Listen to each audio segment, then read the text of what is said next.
DBC নিউজের নিয়মিত আয়োজন জেডএসআরএম নিবেদিত সংবাদ সম্প্রসারণে সবাইকে স্বাগত জানাচ্ছি আমি মুক্তাদির অনিক। দিনের বাছাই করা সংবাদ এবং এর পর্যালোচনা নিয়ে সংবাদ সম্প্রসারণে আজ অতিথি হিসেবে স্টুডিওতে আছেন দৈনিক যুগান্তরের সিনিয়র সহকারী সম্পাদক মাহবুব কামাল এবং ইউথ লিডার ও রাজনৈতিক বিশ্লেষক ডক্টর রাকিব আল হাসান। স্বাগত আপনাদের সংবাদ সম্প্রসারণে। কামাল, আলোচনা আপনাকে দিয়ে শুরু করতে চাই। আপনি জানেন প্রধান উপদেষ্টায় লন্ডনে আছেন এবং আমরা জানি 13 তারিখ বিএনপির ভারপ্রাপ্ত চেয়ারম্যান তারেক রহমানের সাথে বৈঠক হবেন। কি প্রত্যাশা বা কি দেখছেন? থ্যাংক ইউ রাকিবকেও thank you. He is a promising future leader of Bangladesh. I am very happy to have him. দেখেন, প্রত্যেকটা ব্যর্থ সরকারের একটা সময় আসে যখন সেই সরকারটা যা কিছুই করবে না কেন সবই তার বিপক্ষে যাবে।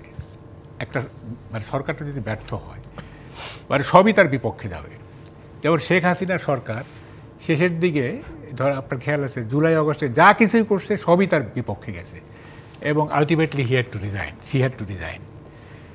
এখন বর্তমান সরকার একটা ব্যর্থ সরকার, ইটস এ টেরিবল ফেইলিওর, এবং এই সরকার যখন যা কিছুই করবে তার বিপক্ষে যাবে। এবং এখন কেন ইউনূস সাহেব আমাদের চিফ অ্যাডভাইজার কেন তারেক রহমানের সাথে বসতেছেন এটা বুঝতে হবে আমাদের। সেটা হলো যে তারেক রহমান এখন it seems that Tarique Rahman is stronger than now our chief adviser. Is stronger, he is in comfort zone now. এবং ব্যালেন্স অফ পাওয়ার, শক্তির ভারসাম্য এখন তার দিকে অনেকগুলো কারণে। একটা কারণ হচ্ছে আপনার সাইমন বলিভার, উনি ল্যাটিন আমেরিকার 5টা দেশ উনি মুক্ত করছিলেন। হি ওয়াজ এ গ্রেট লিডার আর কি। ওনার একটা কথা আছে, revolution devours its own children. বিপ্লব তার নিজের সন্তানদের খেয়ে ফেলে। উনি সব জায়গায় বিপ্লব করছেন, করে দেখছেন যে বিপ্লবের পরে যারা বিপ্লব করছে তাদেরকে খেয়ে ফেলছে। তো 5ই আগস্টকে যদি আমরা বিপ্লব ধরি তাহলে বিপ্লব তার সন্তানদের খেয়ে ফেলছে। মানে এই সন্তান মানে হচ্ছে এই যে আপনার সমন্বয়ক বলেন, তারপরে ধরেন যে যারা ছিল আর কি সামনে সমন্বয়ক, পরবর্তীকালে এনসিপি, এদের আর এখন সমাজে কোনো ইমেজ বলতে কিছু নাই। সো এইটা তারেক রহমানের পক্ষে গেছে। Yunus sarkar is becoming weaker day by day. এটা একটা দিক। অন্যান্য কারণেও যেমন ধরেন যে এই যে তারুণ্যের সমাবেশে যে বিশাল এটা একটা শোডাউন, এটা স্ট্রেংথ প্রমাণ করছে বিএনপি। সবটা মিলিয়ে তারেক রহমান এখন he seems to be he is stronger than chief adviser. এখন আপনি বলতেছেন যে আপনি কতটা আশাবাদী। দেখেন, প্রথমে আমি একটু হতাশার কথা বলি, একটা ছোট্ট ঘটনা বলি। সেটা হচ্ছে যে 73 অথবা 4-এ তাজউদ্দিন আহমেদ ওয়েস্ট জার্মানি যাচ্ছেন। তখন কিন্তু জার্মানি ইউনিফিকেশন হয় নাই। তো ওয়েস্ট জার্মানি ক্যাপিটালিস্ট দেশ, আর তখন সোভিয়েত ইউনিয়ন হচ্ছে সোশ্যালিস্ট দেশ। তো ওয়েস্ট জার্মানির সাথে সোভিয়েত ইউনিয়নের একটা খুব বাজে সম্পর্ক যাচ্ছিল। কিন্তু ওই সময়টায় এই সম্পর্কের বরফ গলতেছিল, সম্পর্ক স্বাভাবিক হচ্ছিল আর কি ওয়েস্ট জার্মানি এবং সোভিয়েত ইউনিয়নে। তো যেহেতু তাজউদ্দিন ওয়েস্ট জার্মানি যাচ্ছে, তো এয়ারপোর্টে এক সাংবাদিক জিজ্ঞেস করছে যে আচ্ছা, আপনি তো ওয়েস্ট জার্মানি যাচ্ছেন, তো ওয়েস্ট জার্মানি এবং সোভিয়েত ইউনিয়নের যে সম্পর্ক এটা তো দিন দিন ভালো হচ্ছে, আপনি এটা আপনার মন্তব্য কী? তো উনি বলছিলেন যে grasses perish not only when two elephants fight but also when two elephants mate. দুই হাতি যখন যুদ্ধ করে তখনই শুধু নিচের ঘাস পিষ্ট হয় না, দুই হাতি যখন রমণ করে তখনও নিচের ঘাস পিষ্ট হয়। তো উনি নিচের ঘাস বলতে থার্ড ওয়ার্ল্ডের লোকদের বোঝাইছিলেন। এই যে আমরা যারা বাংলাদেশ বলেন, এই বলেন আন্ডার ডেভেলপড কান্ট্রিগুলি, বাট ওদের সম্পর্ক ভালো হয়েছে, তা আমাদের কি? আমরা থার্ড ওয়ার্ল্ডের জনগণ। হ্যাঁ, ওরা যুদ্ধ করলেও যা, ওরা মিত্রতা করলেও তাই। তো এখন এই যে চিফ অ্যাডভাইজার এবং আমাদের তারেক রহমান সাহেব বসতেছেন শুক্রবারে, এতদিন তো একটা রাইভেলরি ছিল, বড় ধরনের রাইভেলরি ছিল। এখন এটা একটা বন্ধুত্বের পর্যায়ে যাচ্ছে বলে মনে হচ্ছে। কিন্তু তাতে সাধারণ মানুষের কী লাভ হবে? ওই যে তাজউদ্দিন বলছিল যে আমরা নিচের ঘাস, আমরা তো সাধারণ মানুষ, আমরা নিচের ঘাস। তাদের এই যে মিটিং, দুজনের যে বৈঠক, এইটা কি সাধারণ মানুষের কোনো উপকার হবে? সেটা একটা কিন্তু মৌলিক প্রশ্ন। কারণ দেখেন, দেশটা এমন এক জায়গায় চলে গেছে, এই জায়গা থেকে উত্তরণ করা এটা একটা খুব বিশাল লিডারশিপের দরকার। আই বিলিভ তারেক রহমান মানে ওনার যথেষ্ট লিডারশিপ কোয়ালিটি আছে। কারণ আমরা দেখছি 2001 থেকে 2006 পর্যন্ত উনি গ্রাসরুট লেভেলে ঘুরে বেরিয়েছেন এবং উনি গ্রাসরুট লেভেলে ওনার একটা ইনফ্লুয়েন্স আছে। মাহবুব খান, আপনাকে একটু ইন্টারাপ্ট করি। বলেন। আমার প্রথম প্রশ্ন, সেটা বলছেন ব্যর্থ সরকার। ব্যর্থ সরকার কেন, সেটা আপনি একটু জানাবেন। আরেকটা বলছেন দেশটা এমন একটা জায়গায় চলে গেছে। আমার আরেকটি প্রশ্ন হচ্ছে যে লাস্ট 15 বছরে যে রিজিমটা আমরা দেখেছি, তার চেয়ে বেটার না তার চেয়ে খারাপ অবস্থা? শুনেন, আপনার প্রশ্নটা হচ্ছে লজিকের ওই প্রশ্নের মতো যে পাখির মধ্যে কাক চালাক না পশুর মধ্যে শিয়াল চালাক। গত রেজিমের ধরন একটা, আর এই রেজিমের ধরন আর একটা, ইকুয়ালি ব্যাড এবং ক্যারেক্টার ভিন্ন। Nothing special change. Nothing special change.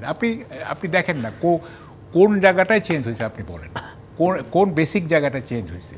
হ্যাঁ, যেমন খুব ইন্টারেস্টিং, উনি বলতেছেন এই যে আমাদের এক অ্যাডভাইজার বলতেছেন, না অ্যাটর্নি জেনারেল বলতেছেন যে এই আমলে এক্সট্রা জুডিশিয়াল কিলিং হয় নাই। ঠিক আছে, এখন অ্যাটর্নি জেনারেলকে এক্সট্রা জুডিশিয়াল কিলিং বলতে কি শুধু আইন শৃঙ্খলা বাহিনী দ্বারা এক্সট্রা জুডিশিয়াল কিলিং বোঝাচ্ছেন, নাকি মানে সামগ্রিকতায় বলতেছেন? কারণ এই আমলে কি এক্সট্রা জুডিশিয়াল কিলিং হয় নাই? সেগুলি পুলিশ করে নাই, সেগুলি বিজিবি করে নাই, র্যাব করে নাই, সেনাবাহিনী করে নাই, কিন্তু এক্সট্রা জুডিশিয়াল কিলিং হয় নাই। এই যে একটা উদাহরণ দিই, যেমন তোফাজ্জল, এই যে ইউনিভার্সিটির একটা আলাভোলা ছেলেকে ভাত খাইয়ে তাকে হত্যা করা হলো পরপরই। হ্যাঁ, এটা পরপরই। এবং আমাদের চিফ অ্যাডভাইজার এই ব্যাপারে কোনো স্টেটমেন্ট পর্যন্ত দিলেন না। হ্যাঁ, প্রথম একটা এক্সট্রা জুডিশিয়াল। আমরা একটু ডক্টর রাকিব আল হাসানের কাছে শুনতে চাই। ডক্টর রাকিব আল হাসান, মাহবুব কামাল যেমন বলছিলেন আলোচনার শুরুতেই যে সরকার ব্যর্থ হলে সবই তার বিপক্ষে যায়, আপনিও কি তাই মনে করেন কিনা সরকার ব্যর্থ? এবং উনি সাইমন বলিভারের একটি যেটা হচ্ছে বিপ্লব তার সন্তানদের খেয়ে ফেলেছে। জি, আপনাকে ধন্যবাদ। যেহেতু এখনও ঈদের আমেজ চলছে, ঈদের ছুটি চলছে, সবাইকে ঈদের শুভেচ্ছা এবং দেশবাসীকে ঈদ মোবারক। আমি আপনার থেকে 30 সেকেন্ডের সময় চাই নিচ্ছি। আপনার ঈদের কয়েকদিন আগেই কুমিল্লার 9 আসনের মাটি ও মানুষের নেতা জনাব আনোয়ারুল আজিম, কর্নেল অবসরপ্রাপ্ত আনোয়ারুল আজিম, তিনি বার্ধক্যজনিত কারণে মারা গিয়েছেন এবং হয়তো দেশবাসী ওনাকে ওভাবে চেনেও না, জানেও না মৃত্যুর খবরটি। এবং ওনার 8টি জানাজা হয়েছে এবং আমার দৃষ্টিকোণ থেকে জিয়া রহমানের পরবর্তী সবচেয়ে বড় জানাজা সেটি ছিল। এবং ওনার মৃত আত্মার প্রতি আমি মাগফিরাত কামনা করি এবং ওনার পরিবারের প্রতি সুখ শান্ত পরিবারের প্রতি সমবেদনা জানাই।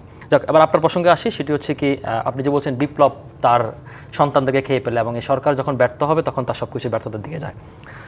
দেখুন, আসলে এই সরকার মানে যে আকাঙ্ক্ষা নিয়ে এসেছিল আমাদের মাঝে, সেই আকাঙ্ক্ষার কোনো ছিটেফোঁটা আমরা আসলে ওনার কথা ধরে আমি বলতে চাই, কোনো ছিটেফোঁটাও শেষ পর্যন্ত সে তার বাস্তবায়ন করতে পারেনি। এবং গত 10 মাসে মানে সংস্কার বিচার আগে না, সংস্কার আগে নির্বাচন না, অন্য কিছু আগে নানা ধরনের মূল্য ঝুলিয়ে যে মানে জনগণকে নানাভাবে বিভ্রান্ত করছে এবং সেই বিভ্রান্তের রূপরেখাও আসলে শেষ পর্যন্ত কোন দিকে গিয়ে ঠেকলো। এবং আমার কাছে মনে হচ্ছে, যেহেতু আমরা অলরেডি জেনেছি যে ডক্টর ইউনূস নিজ থেকেই তিনি জনাব তারেক রহমানের সাথে তিনি দেখা করার, সাক্ষাৎ করার ইচ্ছা বা অভিপ্রায় তিনি জানিয়েছিলেন। তারই পরিপ্রেক্ষিতে 13 জুন বাংলাদেশ সময় লন্ডন স্থানীয় সময় সম্ভবত সকালবেলা তিনি জনাব তারেক রহমানের সাথে তিনি বৈঠক করবেন। এবং দেখুন, আসলে মানে ডক্টর ইউনূস আসলে বা তার অন্তর্বর্তীকালীন সরকার আসলে বিএনপি বলি, বিএনপি তো একটা বড় পলিটিক্যাল স্টেক হোল্ডার, তো তাদেরকে আসলে যেভাবে মুখোমুখি করে দাঁড় করে দিয়েছে এবং শেষ মুহূর্তে সম্প্রতি আমরা দেখেছিলাম যে ঈদের আগের দিন রাত্রেবেলায় তিনি জাতির উদ্দেশ্যে দেওয়া ভাষণে তিনি যে নির্বাচনী যে রোডম্যাপটি ঘোষণা করেছেন, আমরা মনে করছিলাম যে মানে জাতি হয়তো কাঙ্ক্ষিত একটি সুস্পষ্ট একটি ধারণা পাবে। তিনি আসলে কোনো ধারণা না দিয়ে তিনি ডাইরেক্ট বলে ফেললেন যে এপ্রিলে ইলেকশনটি হবে। এখন কোন বিবেচনায় এপ্রিল, কোন বিবেচনায় ডিসেম্বর না, কোন বিবেচনায় ডিসেম্বর আগে না, কিংবা ডিসেম্বর পরে না, আবার কোন বিবেচনায় যে নেক্সট রমজান বা ঈদের আগে না। তো এই ধরনের কোনো ব্যাখ্যা কিন্তু আমরা আশা করছিলাম যে আপনি যখন কোনো কথা বলবেন তার পক্ষে নিশ্চয়ই সপক্ষে যুক্তি থাকে। তো এগুলোর কোনো ব্যাখ্যা কিন্তু সরকার তার পক্ষে দিয়ে দিতে পারতেছে না। এবং সর্বশেষ সরকার যখন দেখলো যে সরকারেরও এক প্রকার পায় দেয়ালে পিঠ ঠেকার মতো অবস্থা, এবং আমরা মনে করতেছি যে ধরেন সরকার কিছুটা ব্যাকফুটে গিয়ে এখন জনাব তারেক রহমানের সাথে যে মিটিংটি করতে চাচ্ছেন, তবে আমরা আশা করি যে যেহেতু আসলে এই মুহূর্তে বাংলাদেশের আমি যদি মূল 3টি স্টেক হোল্ডার ধরি, সেনাবাহিনী এবং অন্তর্বর্তীকালীন সরকার এবং পলিটিক্যালের মধ্যে বিএনপি বা জামাত আপনি যদি ধরে নেন, তো সেই হিসেবে 2জন মেন স্টেক হোল্ডারদের একটি সাক্ষাৎ হতে যাচ্ছে এবং যেটি আসলে আমি মনে করি অন্তত জাতির জন্য আশাবাদ হওয়ার মতো এখন পর্যন্ত। কারণ আমরা মিটিংটি কী নিয়ে আলোচনা হবে স্পেসিফিকলি বা মিটিং পরবর্তী সময় আমরা জানতে পারবো যে কী বিষয়ে আলোচনা হয়েছে। তো এখন পর্যন্ত আমরা আশাবাদী হতে চাই, কারণ হচ্ছে কি ধরুন আমাদের যে ডেমোক্রেটিক যে ট্রান্সফরমেশনের যে সময়টা, মানে এই অন্তর্বর্তীকালীন সরকার যে এসেছিল কিন্তু একটা স্মুথ পাওয়ার ট্রানজ্যাকশনের জন্য আর কি। তো আসলে এই সরকার কিন্তু আমরা যেটা দেখতে পেলাম, এবং সরকার একটা বিরাট অংশ আসলে চেষ্টা করতেছিল যে এটা একেবারে ওপেন সিক্রেট যে বিএনপিকে ম্যানেজ করার জন্য বা আমাদেরকে বিরাজনীতিকরণের দিকে ঠেলে দেওয়ার জন্য।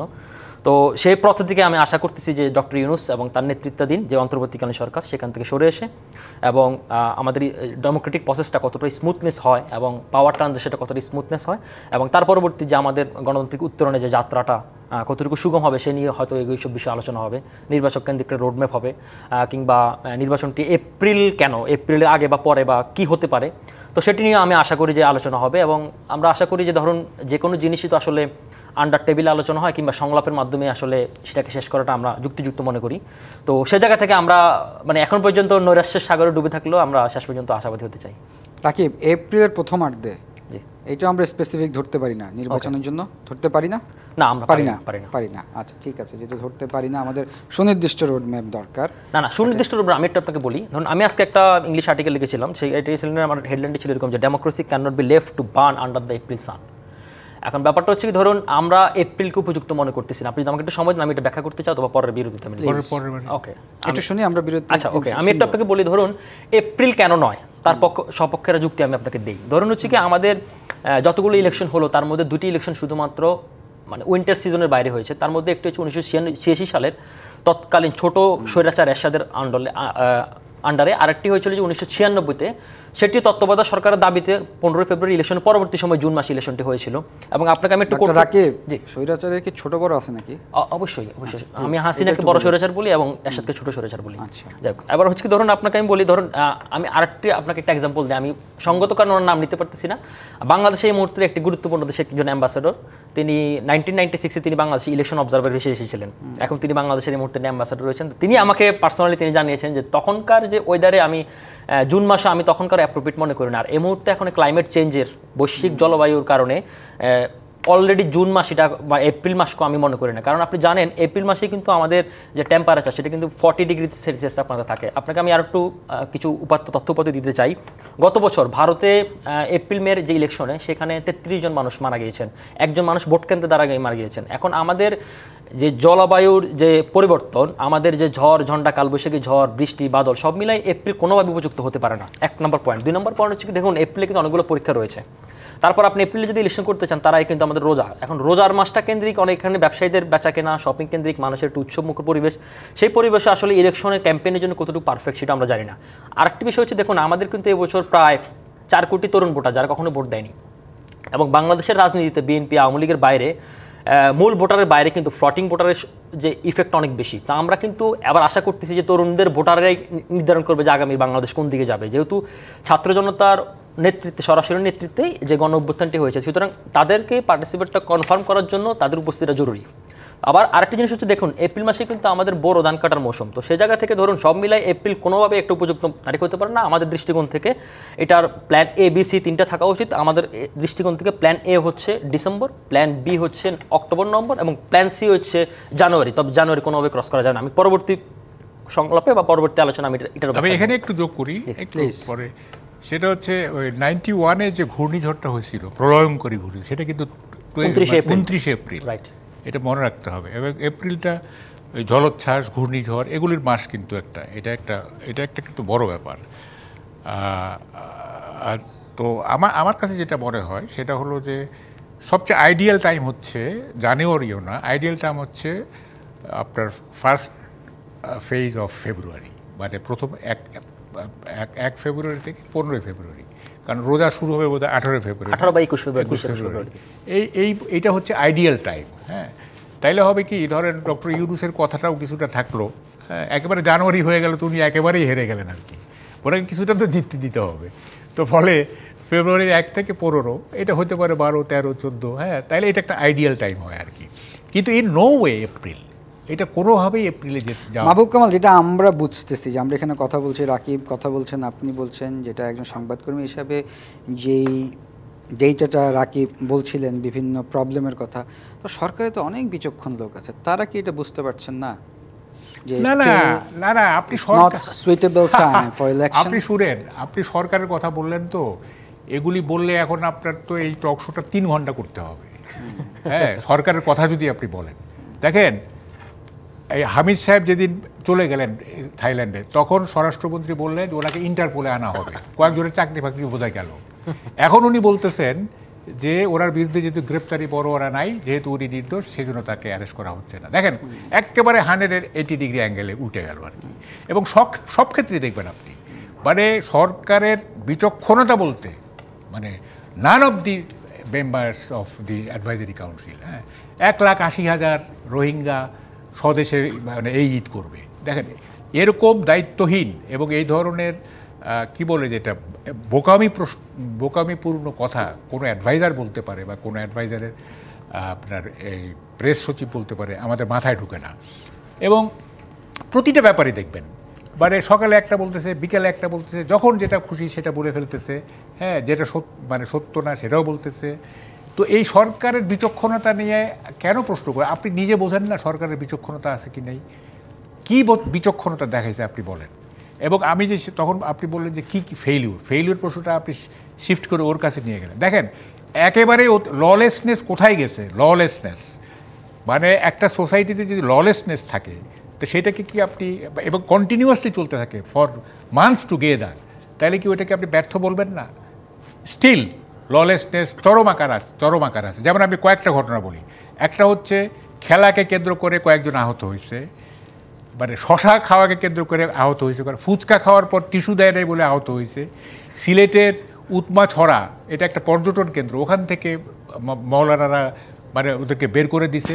রবীন্দ্রনাথের সিরাজগঞ্জের রবীন্দ্রনাথের কাছারি বাড়িতে আপনার ভাঙচুর হয়েছে, লুটপাট হয়েছে। এটা কিন্তু একেবারেই সাম্প্রতিক ঘটনা। এবং সারা বাংলাদেশে অ্যাক্রস দ্য কান্ট্রি আপনি সব জায়গায় ললেসনেস, কেউই মানে সবগুলি তো আর বলা যায় না, মানে এবং সবগুলি তো দেখাও যায় না। হ্যাঁ, আর মিডিয়া তো অনেক জিনিসই ব্ল্যাক আউট করে রাখে, এই ফেসবুকে যা আসে সেগুলি দেখা যায়। সো ফলে এবং ধরেন অর্থনীতি, হ্যাঁ, আপনার আমরা আলোচনা করব এই 30 সেকেন্ড। আপনার এই যে কি ওটা শওকত সাহেব, এটা বিটিএম না কি একটা অর্গানাইজেশনে, উনি বলতেছেন যে একের পর এক ইন্ডাস্ট্রি বন্ধ হয়ে যাচ্ছে, অলরেডি 30 লাখ লোক বেকার হয়ে গেছে, এবং ওয়ার্ল্ড ব্যাংকের হিসাব হচ্ছে 60 লাখ মানে বেকার হবে আর কি, মানে দরিদ্র সীমার নিচে চলে যাবে। ওয়ার্ল্ড ব্যাংকের প্রেডিকশন হচ্ছে জিডিপি 3 যাবে আর কি। হ্যাঁ, কিন্তু সরকার তো বাগাড়ম্বর করছে না 5.5 ইত্যাদি। এবং সব ক্ষেত্রেই আপনার মানে ফ্যাক্টকে ডিস্টোর্ট করা, অথবা আপনার একেবারে ড্যাম লাই, হ্যাঁ, কতগুলো তো আছে ড্যাম লাই, মানে এটা। আর আমরা উদ্যোক্তা সম্মেলনে দেখতে পেয়েছিলাম, আমরা কথা বলবো, একটা বিরতি নেই। প্রিয় দর্শক, জেডএসআরএম নিবেদিত সংবাদ সম্প্রসারণ একটা বিরতির সময় হয়েছে, সঙ্গেই থাকুন। বিরতির পর আবারও স্বাগত জেডএসআরএম নিবেদিত সংবাদ সম্প্রসারণ। আমাদের সাথে স্টুডিওতে আছেন দৈনিক যুগান্তরের সিনিয়র সহকারী সম্পাদক মাহবুব কামাল এবং ইউথ লিডার ও রাজনৈতিক বিশ্লেষক ডক্টর রাকিব আল হাসান। মাহবুব কামাল, আমরা বিরতির আগে আপনার সাথে আলোচনা করছিলাম, আপনি কিছু ব্যর্থতা তুলে ধরছিলেন সরকার এবং অর্থনীতি নিয়ে। হ্যাঁ, বলছি, জি, সেটা হচ্ছে বলে নেই, ও যে এপ্রিলের যে সমস্ত অবস্ট্রাগলগুলি বলছিল আর কি, একটা বোধহয় উনি মিসিং লিঙ্ক আছে। সেটা হচ্ছে যে এপ্রিলে যদি ইলেকশন হয়, তাইলে যদি মানে ধরে নিলাম এটা 12-13 এপ্রিলে হচ্ছে, তাহলে টেক ওভার করতে করতে ধরেন আরও 3-4 দিন বা 5 দিন, তো বাজেট তো দিতে হবে জুনে। হ্যাঁ, তাহলে মাঝখানে থাকে একটা মাস।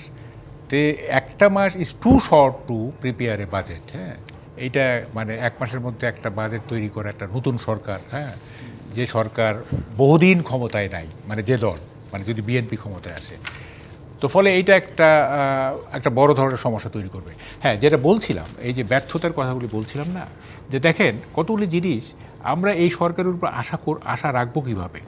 চিফ অ্যাডভাইজার কথায় কথায় বলেন তোমরা চাকরি কেন করবা, হ্যাঁ, চাকরি করা মানে এক ধরনের দাসগিরি করা, তোমরা এন্টারপ্রেনিওর হও, এই হও সেই হও। এবং ওরা যে 03 যে প্রোগ্রাম আছে, সেটার সেকেন্ড হচ্ছে আনএমপ্লয়মেন্ট, পভার্টি, আনএমপ্লয়মেন্ট এবং কার্বন। অথচ দেখেন এই বাজেটে আনএমপ্লয়মেন্ট দূর করার ব্যাপারে কোনো ধরনের ইঙ্গিত পর্যন্ত নাই। হ্যাঁ, তাহলে উনি মুখে বলতেছেন যে ইয়াং জেনারেশনকে এন্টারপ্রেনার হইতে হবে, তাদেরকে সেলফ এমপ্লয়েড হইতে হবে, অথচ বাজেটে আমরা কিছুই পাইলাম না। আর এবং এটা এনসিপি পর্যন্ত এটা মানে প্রোটেস্ট করছে যে আনএমপ্লয়মেন্টের ব্যাপারে তো কোনো কথা নাই, তাহলে ওনার মুখের কথার সাথে তো কাজের কোনো আমরা মিল দেখতেছি না, তাই না?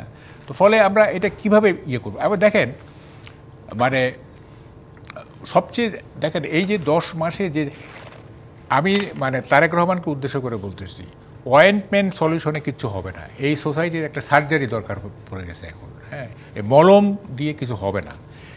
সেটা দেখেন কোথায় চলে গেছে 10 মাসে, এই যে সিরিজ অফ মবক্রেসি হইল না, হ্যাঁ, গভর্নমেন্টের প্রোটেকশনের কোনো ব্যবস্থা নেই, এবং মনে হচ্ছে অ্যাপারেন্টলি মনে হচ্ছে যে advisory council enjoyed all the mob activities, তাই আমার কাছে মনে হচ্ছে তারা এনজয় করতেছে। এবং কোনো মবের ক্ষেত্রে চিফ অ্যাডভাইজার একটা মাহবুব কামাল মবক্রেসির কথা বলছিলেন, সরকারের কথা বলছিলেন, রাজনৈতিক দলগুলোর এখানে স্ট্যান্ড নিতে পারতো কিনা? হ্যাঁ পারতো, এই যে এটা আমি তো মবক্রেসি চেক করার জন্য আমি বলতেছি, আমি তো যখন সমন্বয়কদের সঙ্গে ইয়ে করি, টকশো করি, তখন আমি তাদের জিজ্ঞেস করি যে তোমরা একটা এনলাইটেড সোসাইটি, হ্যাঁ, তোমরা ইউনিভার্সিটি পড়ো, এই করো সেই করো, তোমরা কেন এইসবের বিরুদ্ধে দাঁড়াও নাই? তোমরা কেন কোনো কোনো ক্ষেত্রে তোমরা নিজেরাই করছো। তারপর বিএনপির সহ-আলোচক থাকলে আমি বলি যে আপনাদের ভূমিকা কী ছিল এই 10 মাসে বা 8 মাস 9 মাস, আপনাদের ভূমিকা কী ছিল?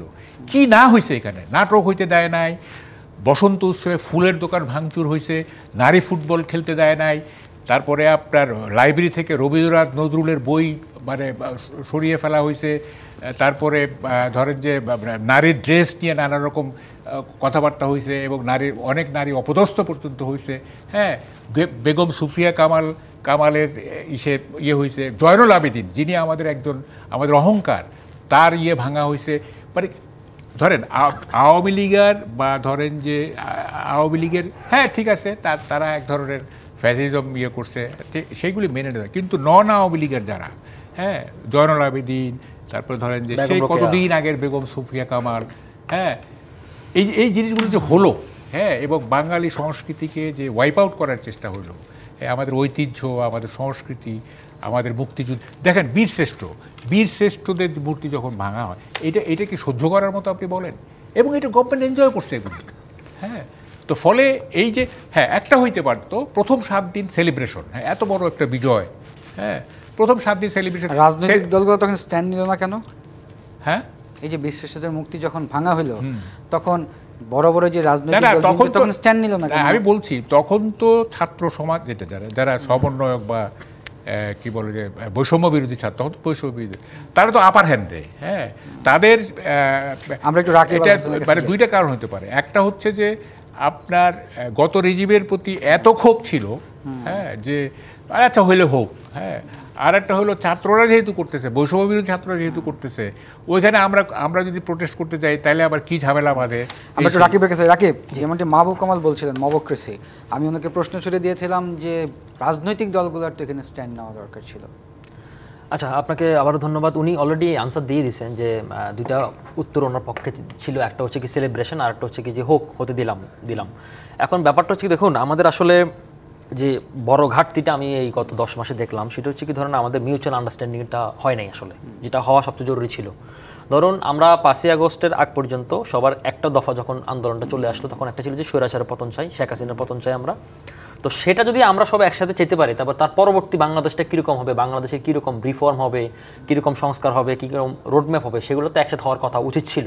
এখন সেটা দায়িত্ব কাজ ছিল, সেটা তো অন্তর্বর্তীকালীন সরকারের দায়িত্ব ছিল, তাই না? অন্তর্বর্তীকালীন সরকারের দায়িত্ব ছিল যে কি প্রত্যেকটি পক্ষের মধ্যে সব কিছু মিনিমাইজ করা, ম্যাক্সিমাইজ করা না। এখন দেখুন সেখানে আপনি দেখেন এই যে মাজার ভাঙা, 100-র উপরে মনে হয় অলরেডি মাজার ভাঙা হয়ে গেছে। আপনি দেখেন এক পক্ষ মুসলিমদের মধ্যে এক পক্ষ বলতেছে যে তার ইসলাম ধর্ম পালন করাটা ঠিক না, আরেক পক্ষ বলতেছে ঠিক না। এখন ঠিক বা ঠিকের দায়িত্ব তো কারো হাতে তুলে দেওয়া নেই, এটা তো একটা রাষ্ট্র, তো একটা ফাংশনিং ব্যাপার, রাষ্ট্র তো একটা কালেক্টিভ ইনস্টিটিউশনের ব্যাপার, তাই না? রাষ্ট্রের এই ইনস্টিটিউশনগুলো রাখা হয়েছে কেন?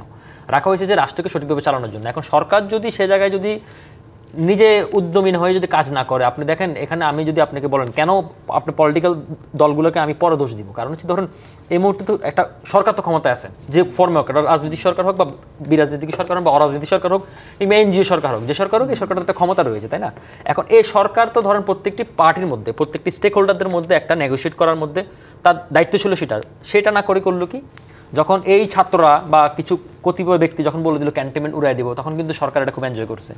যখন আবার বলে দিছে যে বিএনপি সংস্কার বিরোধী, তখন কিন্তু আবার তারা খুব এনজয় করেছে। মানে তারা এই জিনিসগুলো খুব সরকার খুব এনজয় করে। এখন সরকারের এই উপদেষ্টা মণ্ডলীর বেশিরভাগ সদস্য এখানে রয়েছে, তারা জিনিসটাকে খুব ফান হিসেবে নিয়েছে। আমার কাছে একদমই মনে হচ্ছে তারা খুব ফান হিসেবে নিয়েছে। মানে এত লেজিনেস তাদের মধ্যে, আপনি দেখেন, আপনি অনেক উপদেষ্টাদেরকে আমি এখন মধ্যে চেহারাও দেখি নাই।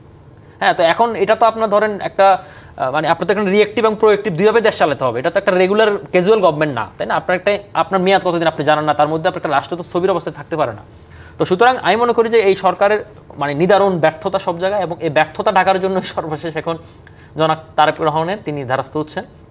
এবং আরো কিছু আমি আপনাকে একটু কিছু কনস্পিরেসি আমি একটা প্রশ্ন করি। আমরা জানি যে তারেক রহমান এবং প্রধান উপদেষ্টা ডক্টর ইউনূসের বৈঠক হবে 13 তারিখে। আপনি একটু যদি বলেন যে কি কি বিষয়ে প্রাধান্য পেতে হবে? মিটিংটা কি 1-to-1? ওকে, ফাইন। মিটিংটা 1-to-1 হওয়াটা জরুরি। এটা আমি আমার একটা ফেসবুক স্ট্যাটাসে আমি 3 দিন আগে বলেছিলাম। কেন 1-to-1 জরুরি আপনাকে বলি। আমি ধরুন হচ্ছে কি, এখানে দুজন, আমি অলরেডি আপনার আগের বিরতির আগে বলেছিলাম, দুজন স্টেক হোল্ডারদের মধ্যে যে মিটিং হচ্ছে। এবং আপনি দেখেন মানে এই জিনিসগুলো মানুষ বলে যে সব কিছু ডেমোক্রেটাইজেশন করা উচিত, সব কিছু ওপেন লাইভ করা উচিত, সব কিছু আসলে লাইভ হয় না আসলে। হ্যাঁ, দেখুন আপনি ধরেন এখানে দুই পক্ষের অনেক চাওয়া পাওয়া থাকতে পারে, অনেক ধরনের নেগোসিয়েশনের ব্যাপার স্যাপার থাকতে পারে, এবং এটা অবশ্যই 1-to-1 হওয়াটা জরুরি। যদি এটা 1-to-1 না হয়, তাহলে আমি মনে করি যে এটা কোনো ইফেক্টিভনেস হবে না। এবং দেখুন আমাদের একজন প্রেস সেক্রেটারি রয়েছেন, যিনি আসলে খুব সেলফি তুলতে ভালোবাসেন। ওনার iPhone 16 Pro Max দিয়ে উনি সব জায়গায় সেলফি তোলেন। মিটিং চলাকালীন সময় উনি ফেসবুকে এটা আপলোড করে দেন। তো সেম কাজ যদি উনি এবার ওখানে করেন, তাহলে মিটিংয়ের ইফেক্টিভনেস সেখানে চলে যাবে। এবং আমি মনে করি যে এখানে দুই পক্ষেরই কারো থাকা উচিত না। কারণ হচ্ছে কি, দেখুন এটা সম্ভবত জনাব তারেক রহমানের সাথে প্রথম সম্ভবত অফিসিয়াল মিটিং ডক্টর ইউনূসের। তো সেই জায়গা থেকে ধরুন ইলেকশন যদি হয়, আমি কাগজে কলমে ধরে নেই, ইলেকশন হওয়ার পরে বিএনপি ক্ষমতা আসবে, এবং বিএনপি ক্ষমতা আসলে আমি জানি না ভিন্ন কিছু হতে পারে, কিন্তু তারেক রহমান প্রধানমন্ত্রী হচ্ছেন। তো ভাবি প্রধানমন্ত্রীর সাথে এখনকার স্টেট অফ দ্য হেডের একটা মিটিং হচ্ছে, এবং এখানে ধরুন রাষ্ট্রের যে গণতান্ত্রিক ট্রানজ্যাকশন প্রক্রিয়াটা কীরকম হবে, এখানে অনেকগুলো ঐক্যমত কমিশন গঠন করা হয়েছে, অনেকগুলোতে বিএনপি অপোজ করেছে, অনেকগুলোতে বিএনপি আংশিক একমত হয়েছে, অনেকগুলোতে একমত হয়েছে। পরবর্তীতে সরকার আসলে সংসদের মাধ্যমে এগুলো কতটুকু বাস্তবায়ন হবে, কিংবা দেখুন আমাদের এই গণঅভ্যুত্থানের যে মূল শক্তি আমরা বলি যে বৈষম্যবিরোধী ছাত্র আন্দোলন, পরবর্তীতে জাতীয় নাগরিক পার্টি, এবং ইলেকশন হওয়ার পরে তারা যদি খুব ফেলড হয় ইলেকশন ভোটিং প্রক্রিয়ায়, তখন তাদের অস্তিত্ব হুমকির মুখে পড়বে কিনা, হ্যাঁ, রাষ্ট্রের পক্ষ থেকে তাদেরকে কোনো সাপোর্ট দেওয়া হবে কিনা। তো এরকম অনেক ধরনের চাওয়া পাওয়ার ব্যাপার স্যাপার রয়েছে। আরেকটা জিনিস আমি আপনার সাথে যোগ করতে চাই, এটা আমার ব্যক্তিগত অপিনিয়নের জায়গা থেকে, সেটা হচ্ছে দেখুন ডক্টর ইউনূস এখানে আসার পরে আমার কাছে মনে হচ্ছে যেগুলো একেবারে কনফ্লিক্ট অফ ইন্টারেস্ট। উনি এসে ওনার গ্রামীণ ব্যাংকের সুবিধা, ওনার নিজস্ব প্রতিষ্ঠান থেকে অনেক ধরনের সুযোগ সুবিধা উনি দিয়েছে। এখন এগুলো আমি মনে করি না যে ধরেন যে কোনো সরকার আসলে এটা করতো, যেহেতু উনি এখন এগুলো করে ফেলছে, এবং একই সাথে উনি কিন্তু বিএনপির সাথে একটা সাংঘর্ষিক দূরত্ব তৈরি হয়ে গেছে ওনার। তো দূরত্ব গোছানোর পাশাপাশি পরবর্তী বিএনপি সরকার আসলেও যাতে ওনার কোনো ধরনের ঝামেলা না হয় বা এই ধরনের সিদ্ধান্তগুলো যেন অক্ষুণ্ণ থাকে, তো সেটারও একটা চাওয়া পাওয়া হিসাব থাকতে পারে। এটা আমার অনুমান থাকতে পারে। বাকি আমাদের একটা বিরতির সময় হয়েছে। প্রিয় দর্শক, জেডএসআরএম নিবেদিত সংবাদ সম্প্রসারণের একটি বিরতির সময় হয়েছে, সঙ্গেই থাকুন। বিরতির পরে আবারও স্বাগত জেডএসআরএম নিবেদিত সংবাদ সম্প্রসারণে। আমাদের সাথে স্টুডিওতে আছেন মাহবুব কামাল এবং ডক্টর রাকিব আল হাসান। মাহবুব কামাল, 13 তারিখের মিটিং ডক্টর ইউনূস এবং তারেক রহমানের, আমরা কি প্রত্যাশা করতে পারি? আশার দিক কি কি? না, এখানে এটা তো আসলে দুই ব্যক্তিত্বের মধ্যে একটা একটা কি বলে টাগ অফ ওয়ার বলতে পারি আমরা। এটা চিফ অ্যাডভাইজার এবং তারেক রহমান, এবং যেহেতু দুজনেই ব্যক্তিত্ববান, সুতরাং আমার মনে হয় যে একটা কম্প্রোমাইজে আসা উচিত। সেটা কীরকম? দুজন কিন্তু দুই পোলে আছেন। যেমন চিফ অ্যাডভাইজারে বলছেন যে জুনের মধ্যে ইলেকশন, আর তারেক রহমান বলছেন ডিসেম্বরের মধ্যে ইলেকশন, তাই না? এখন এই রিজিডিটিটা থেকে বেরিয়ে আসতে হবে দুজনকেই। সেটা কীরকম? আমি মনে করি দুজনেরই যেহেতু সম্মানিত ব্যক্তি, সেহেতু একটা মাঝামাঝি পথ আমাদের বেছে নিতে হবে। সেটা হবে, আমি এইভাবে বলতে চাই, December will be too early, March will be too late. মার্চে তো রোজাই too late. So February, preferably first half of February, strike on the February. এইটা ওই সোভিয়েত বিপ্লবের আগে লেনিন বলছিলেন যে 6th November will be too early, 8th November will be too late, 7th November strike on the 7th। 7ই নভেম্বরই Soviet Union হয়েছিল, সেরকম। তো এইভাবেই 1 থেকে 15 ফেব্রুয়ারির মধ্যে ইলেকশনটা হলে ভালো হয়, এটা একটা, এবং দুই পক্ষকে মানতে হবে। আর 2 নম্বর হচ্ছে, আমরা শুনতেছি যে এক ধরনের অ্যারেঞ্জমেন্টের ইলেকশন হবে, এটা আমরা শুনতেছি। আমি এই প্রসঙ্গে বলবো যে এমন অ্যারেঞ্জমেন্টে যাওয়া যাবে না যে অ্যারেঞ্জমেন্টে মনে হবে যে বিএনপি অথবা তারেক রহমান ক্ষমতা গ্রহণের জন্যই অ্যারেঞ্জমেন্টটা করছেন। এমন অ্যারেঞ্জমেন্টে যাওয়া যাবে না। কতগুলি বিষয়ে কম্প্রোমাইজ করা যায়, কতগুলি বিষয়ে আনকম্প্রোমাইজিং থাকতে হয়। যেমন ধরেন খালেদা জিয়ার যে আজকে ভাবমূর্তি, এই ভাবমূর্তিটা কিসের ভাবমূর্তি? আপোষহীন ভাবমূর্তি, তাই না? কেন আপোষহীন নেত্রী উনি? 86-এর ইলেকশন করেন নাই।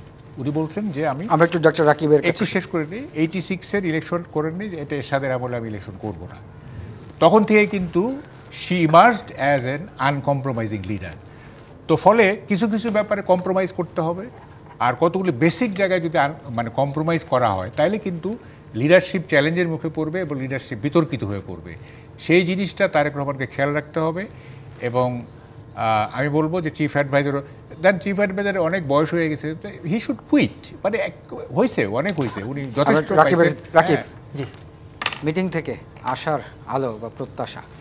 জি, আমি মনে করি আশার আলো বা প্রত্যাশা যাই হোক না কেন, আমি মনে করি যে এই মুহূর্তে এটি আমাদের শেষ ভরসার জায়গা আর কি। কারণ হচ্ছে কি, ধরুন এই মিটিংটা যদি কোনোভাবে ব্যর্থ হয় তাহলে আমি মনে করি যে ধরুন এখানে ইগোতান্ত্রিক জটিলতাটা খুব প্রকট হয়ে উঠবে, এবং ইগোতান্ত্রিক জটিলতা প্রকট হয়ে উঠলে তখন এক পক্ষ আরেক পক্ষকে ছাড় দিতে যাবে না, তখন অলরেডি আমরা একটা সংঘাতের মধ্যে চলে যাবো, এবং আমাদের যে ডেমোক্রেটিক উত্তরণের পথ, সেই পথ থেকে আমরা দূরে সরে গিয়ে আমরা আসলে যেটি আকাঙ্ক্ষিত হওয়া দরকার ছিল সেটির দিকে আমরা বিচ্ছিন্ন হয়ে পড়বো। আপনাকে আরেকটা কথা বলি, দেখুন মানে এই সরকারের বা তার ছায়া দল যে এনসিপি, তারা কিন্তু বারবারই বলে যে সংস্কার সংস্কার সংস্কার। আপনি দেখুন অনেকগুলো সংস্কার প্রস্তাব করেছে, আমি জানি না শেষ পর্যন্ত রাজনৈতিক দলগুলো কতটুকু মানবে বা মানবে না, কিন্তু আমি আসলে সংস্কার বা রিফর্ম জিনিসটাকে আমি অ্যান্টিবায়োটিকের মতো দেখি। ধরুন আমি মেডিকেল সায়েন্সের ছাত্র হিসেবে এটাকে অ্যান্টিবায়োটিক বলতে চাই। সেটা হচ্ছে ধরুন আপনার যতটুকু লাগবে ততটুকু আপনি দেবেন, বেশি দিলে কিন্তু আপনি রেসিস্ট্যান্ট হয়ে যাবেন। আমরা কিন্তু রিফর্মের একটা জ্বলন্ত উদাহরণ আমাদের মধ্যে রয়েছে যে মানে অতিরিক্ত সংস্কার করতে যে কিন্তু একটা ব্যর্থ রাষ্ট্র হয়ে গেছে ইরাক 2003 সালে সাদ্দামের পতনের পর। সুতরাং এমন কিছু করা যাবে না যেটা হচ্ছে কি আমাদের ভৌগোলিক অবস্থান, আমাদের ডেমোগ্রাফিক এবং জিওগ্রাফিক অবস্থান বিবেচনা করে, আমাদের আর্থপার সামাজিক ব্যবস্থা বিবেচনা করে অবলোকন করে তাহলে সে অনুযায়ী ব্যবস্থা নেওয়াটা উচিত। এবং আমি মনে করি ধরেন যে বেসিক যে মৌলিক সংস্কারগুলো, সেগুলোর একটা রোডম্যাপ আলোচনা হওয়া উচিত। হ্যাঁ, এবং হচ্ছে কি যতটুকু দুই পক্ষ থেকে যতটুকু ছাড় দেওয়া ততটুকু দেওয়া উচিত, এবং election should be within December, তবে জানুয়ারি কোনোভাবে ক্রস করা উচিত না। আমি আপনাকে আরেকটা আমি মাহবুব কামাল সাহেব একটা প্রশ্ন আপনাকে করতে চাই, যেটা বলছেন অ্যারেঞ্জমেন্ট ইলেকশন, জি যেটা বলছেন যে শুনতে পাচ্ছেন, জি আমি ব্যাপারে একটা বলতে চাই, এখানে কনস্পাইরেসি থিওরি যে অ্যারেঞ্জমেন্ট ইলেকশন, সেটা দেখুন যেহেতু আমরা মানে আমি মনে করি যে এটা সবচেয়ে বড় ক্রাইসিস হবে আগামীতে, who will be the opposite party. এখন দেখুন আমরা যদি একটা শক্তিশালী বিরোধী দল না করতে পারি এবং শক্তিশালী বিরোধী দল প্রতিষ্ঠিত না হতে পারে, যেহেতু ফেসিবাদী আওয়ামী লীগের পতন হওয়ার পর তারা ইলেকশন করা হয়তো সুযোগ পাবে না, তো সেই জায়গা থেকে যদি আমরা শক্তিশালী বিরোধী দল না করতে পারি তাহলে কিন্তু আমাদের সংসদটা এবং আমাদের গণতন্ত্র কিন্তু সুসংগত হবে না। তো সুতরাং এটা কিন্তু একটা বড় একটা চ্যালেঞ্জ, এবং এই চ্যালেঞ্জের মুখে কিন্তু বিএনপিকে পড়তে হবে। তো সুতরাং আমরা মনে করি যে ধরুন এবং আরেকটা জিনিস আমি একটু ভয়ের কারণ মনে করি বিএনপির জন্য, সেটা হচ্ছে দেখুন আমি শুনতে পাচ্ছি যে বিএনপি 300 আসনে 1400 ক্যান্ডিডেট। তো সুতরাং বিএনপি কিন্তু প্রচুর পরিমাণে বিদ্রোহী প্রার্থী দাঁড়াবে, স্বতন্ত্র প্রার্থী দাঁড়াবে, এবং অনেক বিদ্রোহী প্রার্থী কিন্তু জিতেও যাবে। তো সেই জায়গা থেকে দেখুন এটা কীভাবে আপনি মোকাবেলা করবেন, তখন আবার আমিডামি সংসদ হয়ে যায় কিনা সেটাও কিন্তু আমাদের মাথায় রাখতে হবে। সুতরাং আমরা চাই যে একটি শক্তিশালী বিরোধী দল হোক এবং একই সাথে আমাদের মৌলিক সংস্কার করে আমাদের গণতান্ত্রিক উত্তরণের যাত্রা ফেব্রুয়ারির মধ্যে শেষ হোক। ধন্যবাদ ডক্টর রাকিব আল হাসান, ধন্যবাদ মাহবুব কামাল। প্রিয় দর্শক, এই ছিল জেড এস এম নিবেদিত সংবাদ সম্প্রসারণে। ডিবিসির সঙ্গেই থাকুন।